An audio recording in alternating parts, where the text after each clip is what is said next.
Halo, Assalamualaikum warahmatullahi wabarakatuh. Sebelumnya perkenalkan, nama saya Safriani Kalista. NIM saya 23010120140040086. Saya berasal dari kelas Praktikum Ilmu Reproduksi Ternak kelas C. Pada kesempatan kali ini, saya akan mempresentasikan hasil rangkuman saya mengenai anatomi dan fisiologi organ reproduksi ternak. Organ reproduksi dari ternak ruminansia jantan itu yang pertama terdiri dari testis, di mana testis itu sendiri itu terdiri atas 3 sel penyusun. Nah, 3 sel penyusun ini biasa disebut dengan sel interstitial. Nah, sel interstitial itu ada apa aja sih? Nah, sel interstitial itu ada 3 nih. Nah, yang pertama ada Sertoli. Sertoli ini fungsinya sebagai penyedia nutrisi bagi sperma itu sendiri untuk kelangsungan hidup sperma, karena sperma itu mudah mati. Nah, yang kedua itu ada Leydig. Nah, Leydig ini berfungsi sebagai pemroduksi hormon testosteron. Dan yang terakhir, yang ketiga, ada tubulus seminiferus, di mana tubulus seminiferus ini berfungsi sebagai tempat terjadi dan terbentuknya sel sperma. Produksi yang kedua ada epididymis. Nah, epididymis sendiri itu terdiri atas 3 bagian. Ada kaput, korpus, dan kaudal. Nah, dalam proses pembentukan sel sperma ini, epididymis itu punya 5 fungsi utama. Yang pertama sebagai maturasi, yang kedua sebagai penyimpanan sementara, yang ketiga sebagai konsentrasi, yang keempat sebagai transportasi, dan yang kelima sebagai reabsorpsi. Di sini aku bakal ngejelasin nih dari fungsi epididymis sebagai transport. Nah, sebagai transport, epididymis ini berfungsi sebagai penyalur sel sperma dari testis menuju ke vas deferens. Nah, fungsi selanjutnya itu ada konsentrasi. Konsentrasi ini di mana epididymis ini melakukan penambahan konsentrasi dari spermatozoa itu melalui reabsorpsi air dari kaput hingga ke korpus. Selanjutnya ada maturasi. Maturasi itu sebagai tempat pematangan sperma. Lalu ada reabsorpsi. Reabsorpsi itu di mana ketika sel sperma itu ada yang mati. Nah, tapi kalau sel sperma yang mati itu kan pasti masih ada dong kayak sesuatu yang bisa digunakan kembali. Nah, itu tuh akan diserap kembali untuk digunakan, begitu.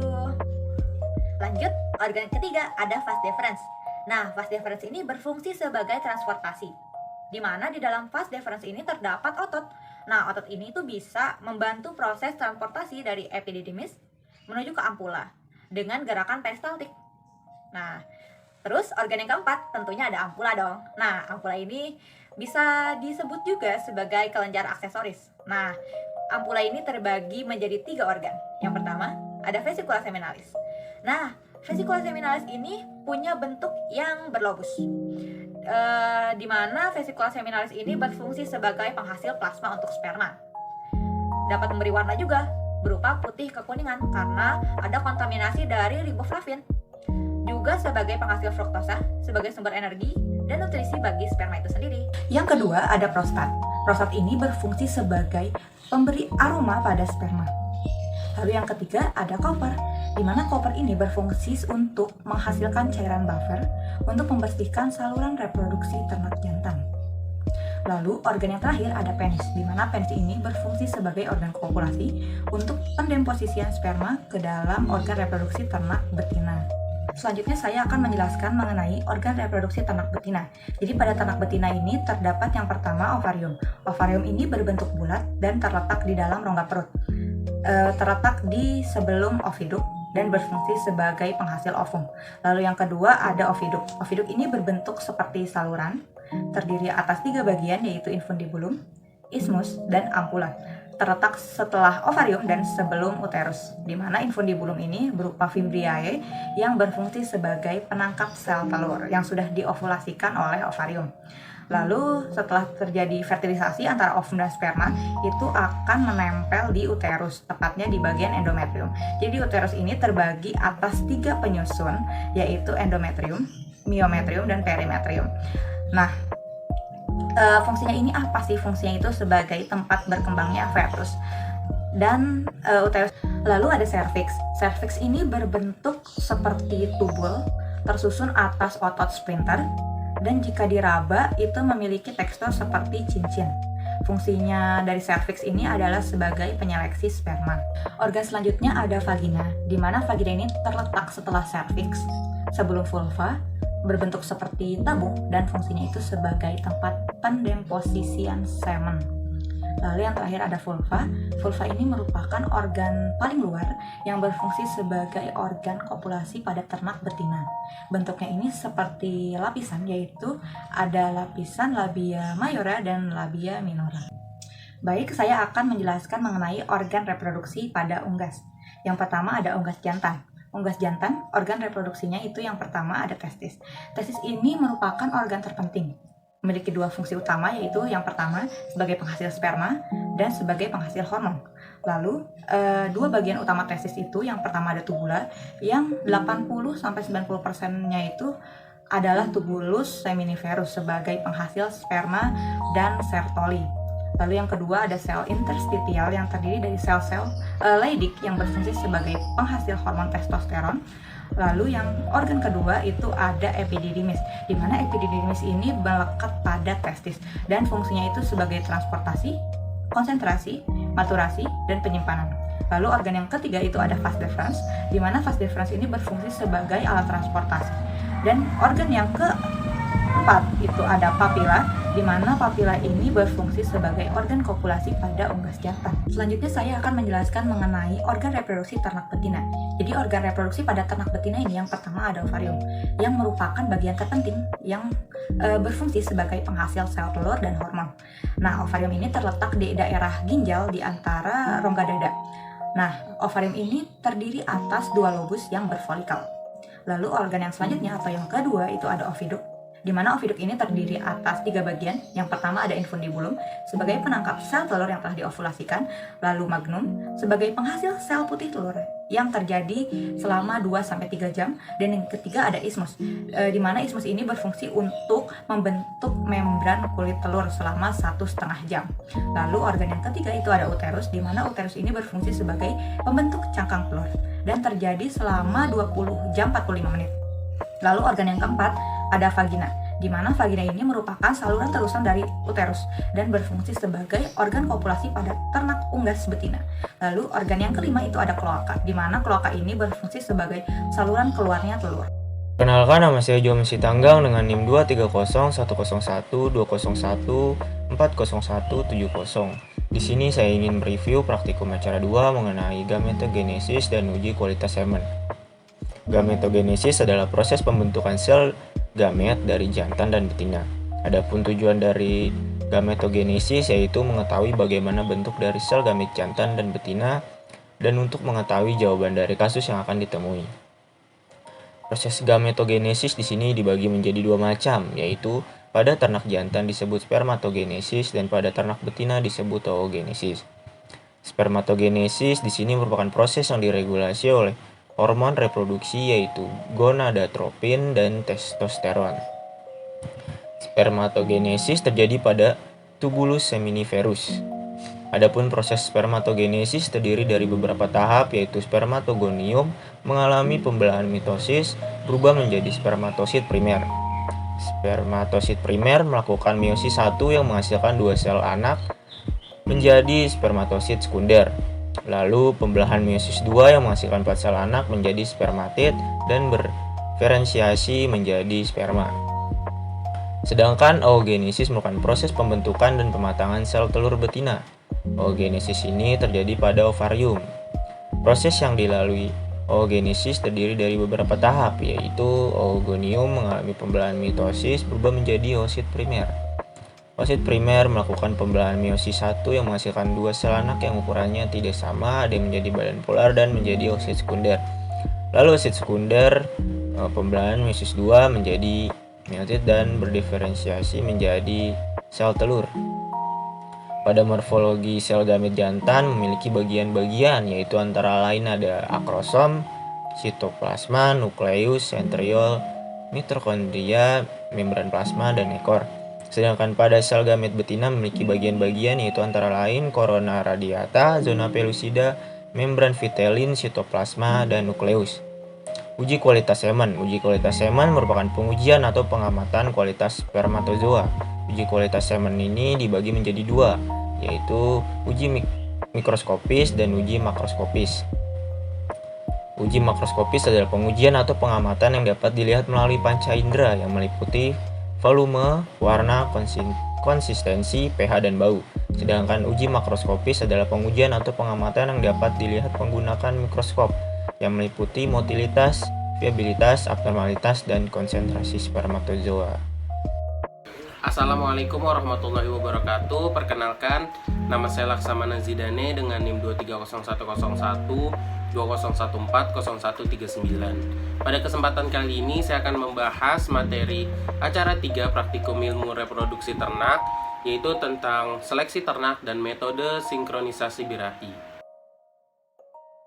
Seleksi ternak adalah suatu upaya pemilihan ternak yang dilakukan sebelum proses perkawinan ternak.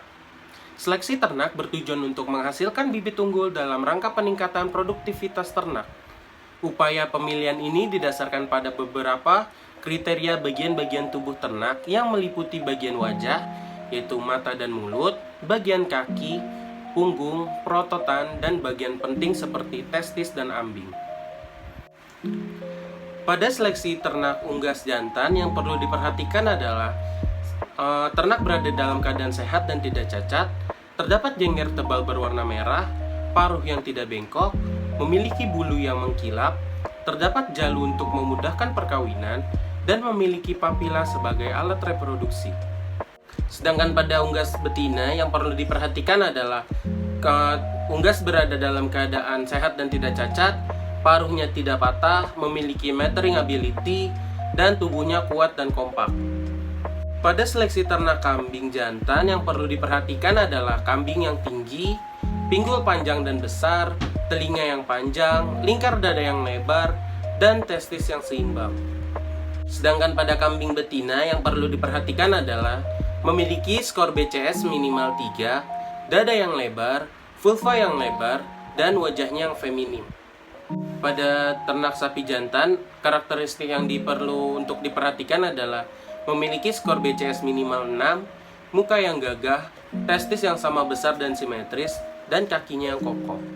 Seleksi ternak pada sapi betina adalah wajahnya yang feminim, memiliki BCS 4 hingga 5, kaki yang kokoh dan berjarak pas, dan puting yang sama besar.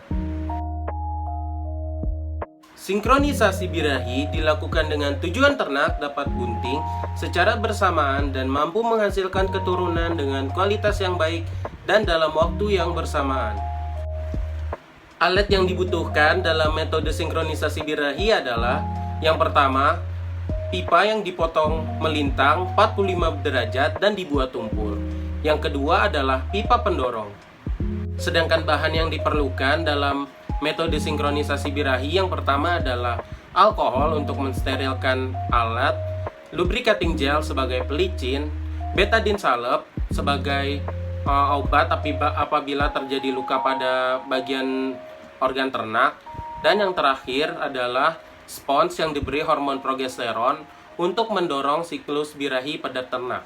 Cara kerja dari metode sinkronisasi birahi pada ternak adalah yang pertama, sterilkan alat, lalu pemberian V-gel pada pipa aplikator, pengolesan betadine salep pada spons, masukkan spons ke dalam pipa aplikator, bersihkan vulva dengan alkohol, masukkan pipa aplikator, masukkan secara perlahan, terus sampai mentok. Dilakukan pendorongan spons pada pipa pendorong, dan yang terakhir, pipa aplikator dikeluarkan secara perlahan, dan spons tertinggal di dalam vagina selama 2 minggu. Setelah didiamkan selama 2 minggu, kemudian kita tarik spons keluar. Penarikan spons dilakukan dengan cara yang pertama adalah mensterilkan vulva, kemudian benang dililitkan ke jari, kemudian ditarik dan usahakan posisi benang berada di tengah agar tidak melukai organ dari reproduksi ternak betina. Fungsi hormon progesteron adalah menghambat birahi pada ternak. Apabila hormon progesteron tinggi, maka hormon estrogen rendah. Harapan setelah pencabutannya adalah hormon estrogen akan tinggi dan hormon progesteron akan rendah. Assalamualaikum warahmatullahi wabarakatuh. Perkenalkan, saya Engineer Eldini Putri dengan NIM belakang 40158. Pada video kali ini saya akan menjelaskan mengenai acara 4, yaitu penampungan semen dan pembuatan semen beku. Penampungan semen merupakan salah satu tahapan yang penting dalam rangkaian inseminasi buatan atau IB pada ternak. Penampungan semen yang tidak benar atau tidak higienis dapat menyebabkan kualitas semen yang dihasilkan tidak memenuhi syarat untuk inseminasi. Ada beberapa metode dalam penampungan semen, antara lain adalah metode vagina buatan, metode elektroejakulator, dan metode masas atau pengurutan. Metode vagina buatan adalah metode penampungan semen yang dilakukan dengan vagina buatan. Vagina buatan adalah alat yang digunakan untuk menampung spermatozoa, di mana alat tersebut akan dikondisikan sebagaimana vagina asli dari ternak tersebut. Metode elektroejakulator adalah metode penampungan semen yang dilakukan jika penampungan semen tidak bisa dilakukan dengan metode vagina buatan, dikarenakan ternak tidak cukup terlatih untuk ditampung. Penampungan semen dilakukan dengan metode pengurutan di bagian punggung atau dorsal. Nah, pengurutan atau masas dilakukan dengan memijat punggung ayam jantan sampai pangkal ekor dengan jemari tangan kanan, kemudian diteruskan naik sampai ke bagian ekor. Setelah dilakukan penampungan semen, langkah selanjutnya dilakukan pengenceran semen. Pengenceran semen berfungsi untuk mempertahankan kualitas spermatozoa. Proses pengenceran membutuhkan stock solution yang bertujuan agar masa penyimpanan sperma tahan lama dan juga meningkatkan volume semen dalam satu kali ejakulasi yang dapat digunakan untuk inseminasi buatan beberapa ternak betina. Selanjutnya, dengan pembuatan semen beku yang terdiri atas 3 tahapan, yaitu quality control 1, quality control 2, dan quality control 3, di mana tahap akhir semen yang memenuhi standar akan disimpan di dalam kontainer agar mempertahankan fertilitas spermatozoa dalam periode yang lebih lama. Kemudian, semen tersebut siap untuk didistribusikan. Berdasarkan praktikum penampungan semen dan pembuatan semen beku, dapat disimpulkan bahwa metode penampungan semen pada kambing dapat dilakukan dengan metode vagina buatan, sedangkan pada ayam menggunakan metode masas atau pengurutan. Pengenceran semen perlu dilakukan menggunakan bahan pengencer atau stock solution untuk melindungi spermatozoa dan menjaga kualitas spermatozoa. Assalamualaikum warahmatullahi wabarakatuh. Perkenalkan, nama saya Muhammad Yusuf dari kelas IRTC dengan NIM akhir 40176 dari kelompok 8 dengan Kak Kasmi yaitu Kak Salsofiki. Di sini saya akan menjelaskan acara 5 yaitu kebuntingan, inseminasi buatan dan deteksi kebuntingan. Nah, untuk inseminasi buatan ini memiliki 3 metode yaitu IB pada sapi, IB pada ayam, dan IB pada kambing, di mana ketiga metode tersebut memiliki alat dan bahan serta langkah-langkah yang berbeda tentunya. Selanjutnya, untuk inseminasi buatan sendiri ini memiliki faktornya yang mempengaruhi keberhasilan, yaitu pada kualitas semen, kondisi organ reproduksi, ketepatan waktu inseminasi buatan, dan keterampilan pada inseminator. Selanjutnya, untuk deteksi kebuntingannya itu memiliki sebuah alat dan bahan nih. Nah, yang pertama itu ada urin ternak bunting, kedua larutan pendahuluan, ketiga larutan penegas, keempat ada tabung, dan terakhir ada DEA gas dex. Nah, untuk metodenya yaitu pertama tuangkan urin yang telah ditampung ke dalam tabung, kedua ada teteskan larutan pendahuluan sebanyak 2 tetes dan larutan penegas sebanyak 5 tetes. Dan pada saat ketika ditambah larutan pendahuluan akan terbentuk sebuah suspensi, dan ketika ditambah larutan penegas akan terbentuk sebuah undapan kecoklatan yang dimana perlahan akan turun ke dasar yang menandakan bahwa ternak tersebut telah bunting. Selanjutnya, untuk DEE gas deck dapat digunakan pada usia kebuntingan 2 minggu yang dimana memiliki keakuratan mencapai 87,58%. Selanjutnya ada palpasi puting. Yang pertama itu ada menekan puting hingga mengeluarkan cairan bening dan lengket yang menandakan kebuntingan. Kedua ada akurasi yang dimana tergantung dari umur ternak tersebut karena semakin akurat pada trimester akhir. Terus selanjutnya ada palpasi abdominal. Pertama itu ada meraba perut dari ternak apabila terasa seperti ada tetus yang bergerak, yang dimana itu adalah menandakan sebuah kebuntingan. Dan yang kedua ada akurasi yang dimana tergantung dari umur kebuntingan ternak tersebut, semakin akurat pada trimester akhir.